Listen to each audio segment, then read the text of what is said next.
Nakaantabay po ngayon ang publiko sa tradisyonal na tree lighting ceremony sa Kalayaan Grounds dyan sa Malacanang.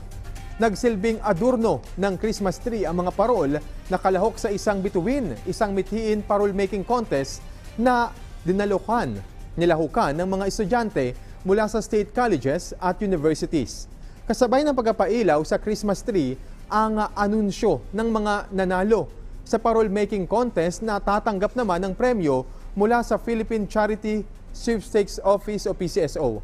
₱1,000,000 ang first prize, ₱250,000 ang second prize at ₱250,000 ang third prize.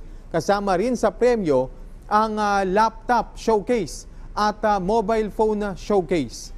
Ang SUCs na pinapasukan ng mga kalahok na mag-aaral ay tatanggap naman ng photo and video editing package, habang ang online poll winner ay tatanggap naman ng ₱100,000.